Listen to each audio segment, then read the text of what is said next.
আসসালামু আলাইকুম এভরিওয়ান। ঢেঁড়স দিয়ে আমরা নানা রকম পদ তৈরি করে থাকি, তবে আজকে আমি দেখাবো ঢেঁড়স দিয়ে কিভাবে সর্ষে পাতুরি রান্না করা যায় সেই রেসিপিটি। এই রেসিপিটি খেতে ভীষণ ভালো লাগে, বাসায় একবার হলেও বানিয়ে দেখবেন।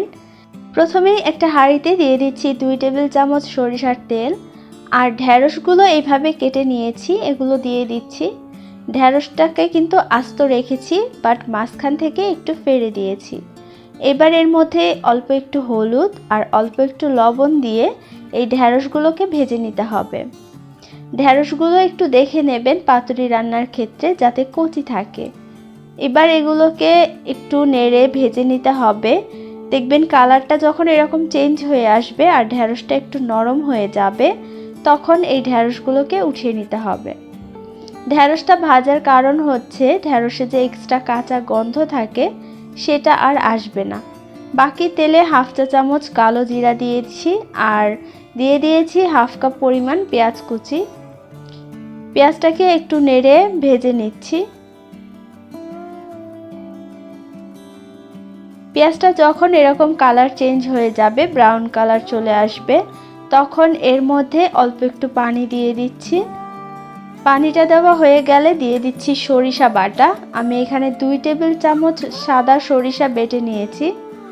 এইবার এই সরিষাটাকে নেড়ে মিশিয়ে নিয়ে তারপর এর মধ্যে একটুখানি লবণ দিয়ে দিতে হবে। লবণটা দিয়ে আমি এর মধ্যে দিয়ে দিচ্ছি হাফ চা চামচ হলুদের গুঁড়া, 1 চা চামচ মরিচের গুঁড়া। এগুলোকে একটু ভালো করে কষিয়ে নিতে হবে। অনবরত নেড়ে দিবেন যাতে করে নিচে লেগে না যায়। সরিষাটা লেগে গেলে কিন্তু খেতে ভালো লাগবে না। এইবার এই সরিষাটাকে ভালো করে কষিয়ে নিতে হবে যাতে করে সরিষার কাঁচা গন্ধটা না থাকে। কষানো যখন হয়ে যাবে তখন ঢেঁড়সগুলো দিয়ে দিচ্ছি। ঢেঁড়সগুলো দিয়ে 1 মিনিটের জন্য এগুলোকে একটু ভেজে নেব। যখন ভাজা হয়ে যাবে তখন পরিমাণ মতো পানি দিয়ে দিতে হবে। পানিটা এমনভাবে দিতে হবে যাতে ঢেঁড়সগুলো এভাবে একটু ডুবে থাকে। এখন এর মধ্যে আরও 2 টেবিল চামচ পরিমাণ সরিষার তেল দিয়ে দিলাম। সরিষার তেলটা লাস্ট পর্যায়ে দিলে একটা সুন্দর ঘ্রাণ আসে। ঢাকনা দিয়ে ঢেকে দিয়েছি আর মিডিয়াম আঁচে এটাকে রান্না করে নিচ্ছি। যখন ঢেঁড়সগুলো একটু পানির ঝোলটা কমে আসবে তখন কাঁচামরিচ দিয়ে দিলাম আর লবণটা দেখে পরিমাণ মতো একটু লবণ দিয়ে দিলাম। ঝোলটা কেমন রাখতে হবে সেটা আমি দেখিয়ে দেব, আর ঢেঁড়সগুলো সেদ্ধ হয়েছে কিনা সেটা চেক করে নিতে হবে। ঢাকনা দিয়ে ঢেকে আরও 2 মিনিটের জন্য রান্না করে নিয়েছি।